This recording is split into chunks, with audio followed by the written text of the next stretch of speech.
Bonjour et bienvenue sur cette présentation globale de l'outil en ligne Easy Story 360. Outil d'aide à la création de contenu immersif. Tout d'abord, rendez-vous sur easystory360.tools et identifiez-vous par votre courriel et le mot de passe fourni lors de votre inscription. Une fois identifié, vous arrivez sur la page principale de l'interface. C'est de cette page que vous accédez à toutes les fonctionnalités. Dans la marge de gauche, vous retrouvez tous les modules nécessaires à la construction de vos expériences immersives. Tout en haut, les informations relatives à votre compte, la langue de l'interface et la gestion des notifications. Juste en dessous, la partie création, qui contient la gestion de votre bibliothèque de médias, ainsi que l'outil de scénarisation de ces médias. Et plus bas, les outils de publication sur le web, ainsi que les outils de gestion des contenus pour vos valises de casque de réalité virtuelle EasyBox 360, si vous avez souscrit à cette option de diffusion de vos stories. L'intégration des médias fonctionne d'une manière très classique, en glisser-déposer, ou en ouvrant le dossier dans lequel se trouve le fichier à charger sur la plateforme. Les médias peuvent être de différents types, images, vidéos, à plat, à 360 degrés, stéréoscopiques ou monoscopiques, des fichiers audio, des fichiers PDF, des objets 3D, des coordonnées GPS, et d'autres formats à venir, notre plateforme évoluant en fonction des besoins de nos clients. À partir de la fonction Story du bloc de création, vous pouvez vous lancer dans la réalisation de votre première Easy Story. Cliquez sur « Créer une nouvelle story » et donnez-lui un titre. Choisissez la bulle 360 qui va servir d'environnement pour votre première scène. Cliquez sur « Suivant » pour nommer votre scène, pour commencer à travailler votre story.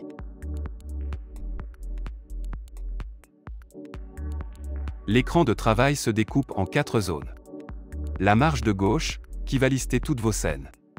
Au centre, l'aperçu de l'image 360 degrés en projection plane, c'est-à-dire l'équivalent du planisphère pour le globe terrestre.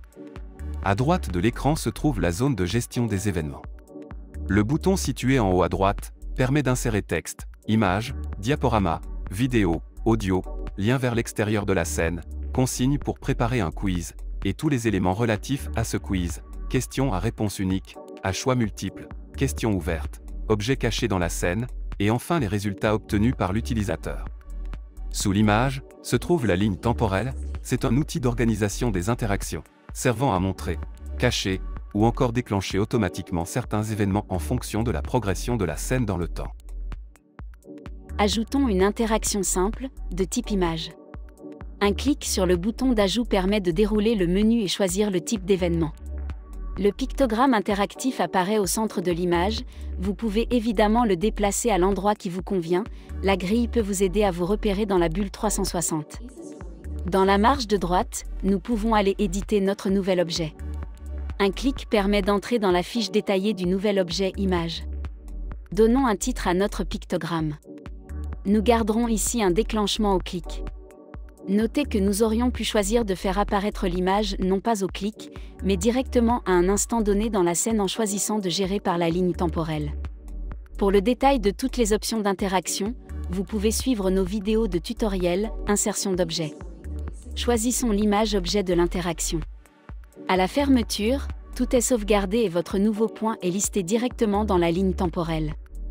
Nous pouvons faire un test grâce à la fonction d'aperçu. Sur écran d'ordinateur, on se déplace et on interagit dans la bulle avec le curseur de la souris. Sur smartphone, on fait tourner l'image en glissant le doigt. Dans les casques VR EasyBox 360, on utilise simplement le regard.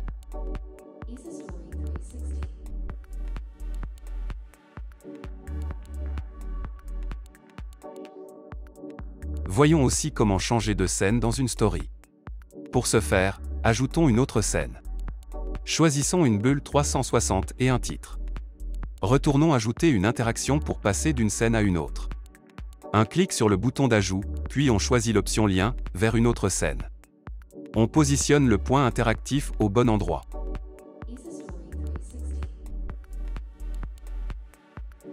Et on définit vers quelle scène on doit aller à partir de ce point.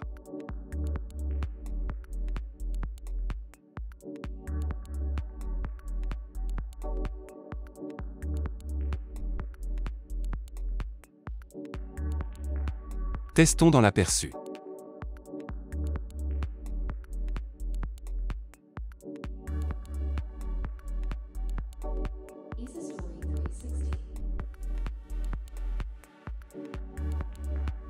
Avant de quitter la construction de la story, passons par les options pour ajouter une vignette d'aperçu.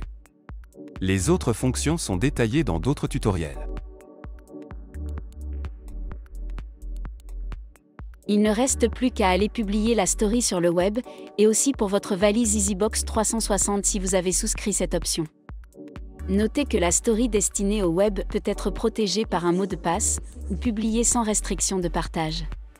Un simple clic et c'est fait, l'expérience est partageable immédiatement en ligne en utilisant le lien généré par la plateforme. Merci pour votre attention, et si vous voulez entrer plus en détail dans les fonctionnalités de EasyStudio 360 ou EasyBox 360, vous pouvez suivre les autres vidéos de tutoriels et revenir régulièrement découvrir les nouveautés mises en ligne.